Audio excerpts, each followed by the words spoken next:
What's going on, Port fans? Welcome back to another video on my channel, and today we're going to be previewing round 14? 14.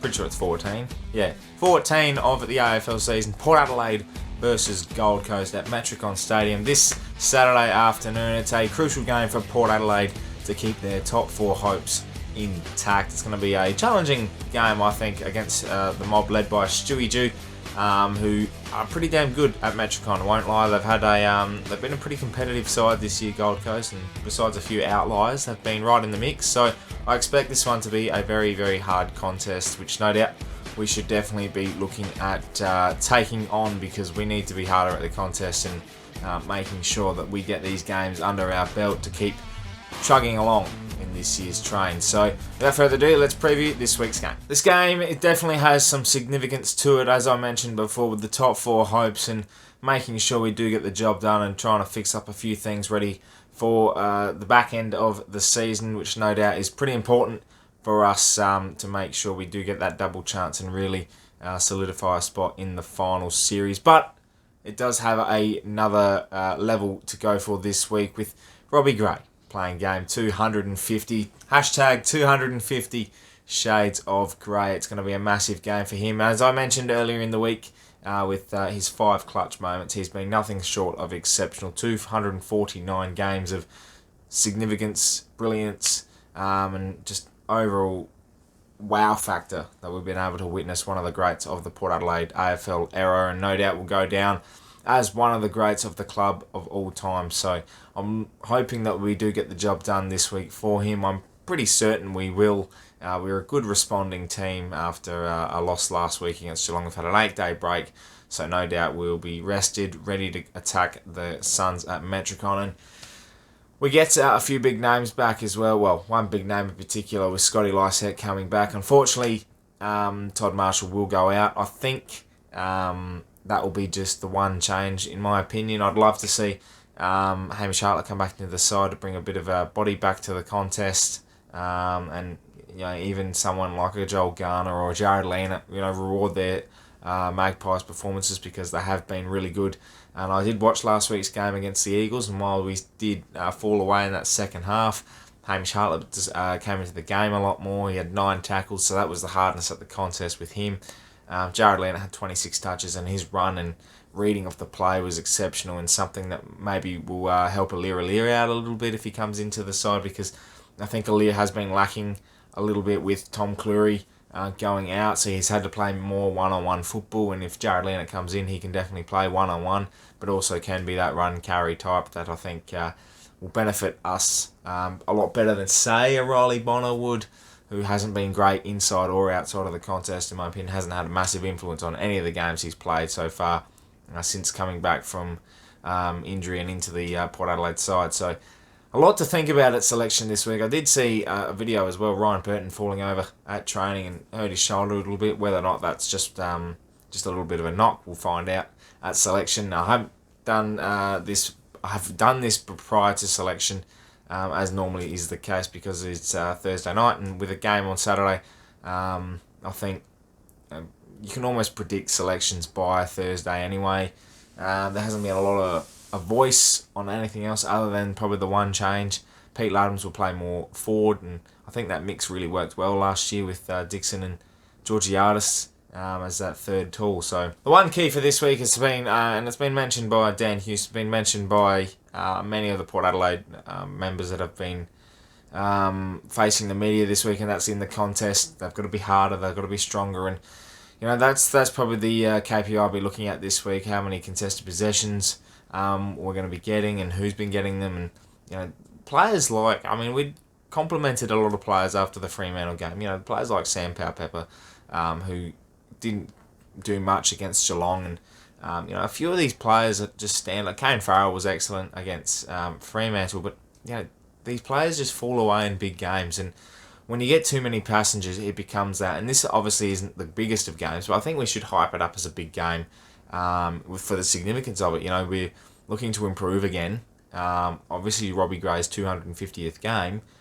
There's no more motivation than that I've just said that should be able to push us to get the win on the weekend. And Gold Coast are going to be plucky. I think they'll be right up there with us in terms of giving us a good run, and we seem to have those types of games. And I wouldn't be surprised if it's any more than no less than 30 points. But it will be a closer game, and they've got a few key players. They've got Rao back, who's been extraordinary in his 4 or 5 games that he's played. Unfortunately, due to injuries, he hasn't played as much, but they have some key players in there. Sam Day, the King boy. I think it's Max. Yeah, Max King, Ben King, one of the two. I get them mixed up a lot, but they've got a good defensive unit too, and in their midfield, I think they definitely stand up in the contest, and only just lost to Fremantle a couple of weeks ago.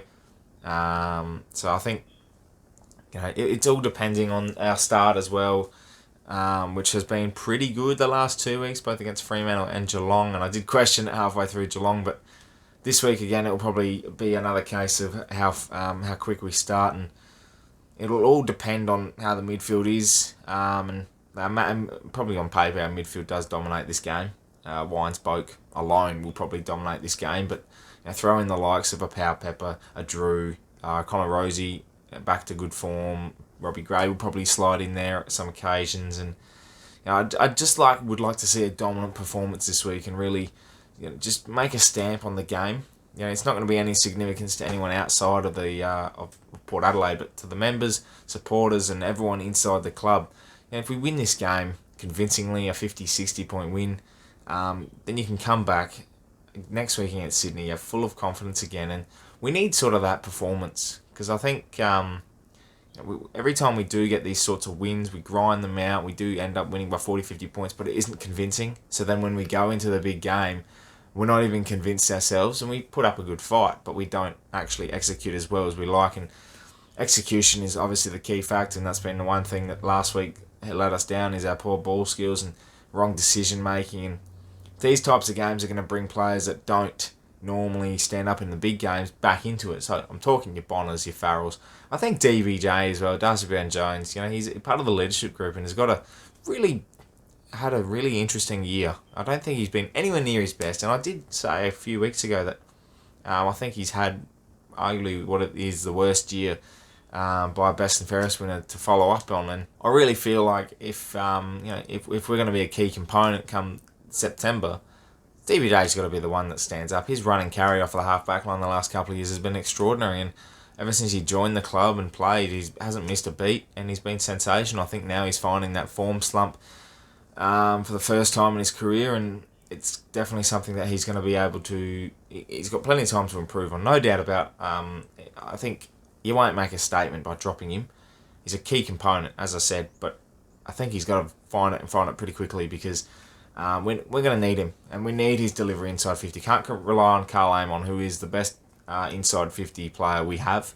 And guys like Riley Bonner, Kane Farrell, we've talked about it. They don't do it enough, and DVJ's got to be that one that breaks the lines off the half-back line. And that's something that I think a lot of us will be focusing on this week. Is the little things will be important, and if you get those little things right, no doubt I think we'll win. But it's individuals as well that I'm looking at that really need to find their feet now, ready into the back end of the year. So that leaves me with my tip, and I'm thinking Port by 43 points. I haven't seen the weather actually for the Gold Coast, but in saying that, I do feel like we'll get the job done. It'll be a competitive game. I think we'll just run away with it a little bit more, sort of like that Fremantle type game. And I'm hoping for more, and if I don't get it, that's fine. Just keep ticking the boxes. That's all I want. I just want to keep ticking the boxes, keep getting the wins, qualify for finals, and then we can launch from there. A few key games coming up in the next couple of weeks. So we've got Sydney the week after at home. That's against a top 8 side. They got the bye this week, and they just lost to Hawthorn. So it's going to be a massive game. They're going to want to bounce back if they're going to make finals, and we're going to have to try and beat a top 8 side. Other than Richmond this year, I think beating Sydney will just give us a little bit of an edge again, and probably just keep those naysayers off our backs for a little bit. Then we go into Hawthorn, where that will be either Marvel or probably in Tasmania, depending on the COVID situation, be Sean Burgoyne's 400th game, if he stays injury free, which will be which I tweeted last week, by the way. That if Sean Burgoyne plays 400 games and it's against Port Adelaide, that's a beautiful football story. And It'll be honoured against his old side, and it'll be really fantastic to see. And then the next week we'll follow up against Melbourne. Whether or not that date is locked in, I'm not sure. Probably be a Friday night game, I'm assuming. And yeah, that'll be the biggest test. Because if we can win the next month, then we're set up. But not a lot can go wrong from now on if we want to be in that contention for finals. We're 2 games away from top 2, which is unlikely now. So we've got to focus on that top 4, get the double chance, and then we can push from there. Well, Port fans, I rambled on a little bit longer than I thought I was going to for this preview, but it's Gold Coast, Port Adelaide, Metricon. Let me know in the comments below what you're thinking about this one. Leave us your favourite Robbie Gray moment as well. 250 Shades of Grey. Make sure you get involved on the social medias using that hashtag. I want to see all the love for Robbie this week because he absolutely deserves it. What a champion of the club he is, and I look forward to him putting on a little bit of a dominant performance for us this weekend. Thank you so much for watching. Make sure you subscribe to the channel if you're new for plenty more Port Adelaide and AFL content. My name's Anthony, and as always, Shades of Grey.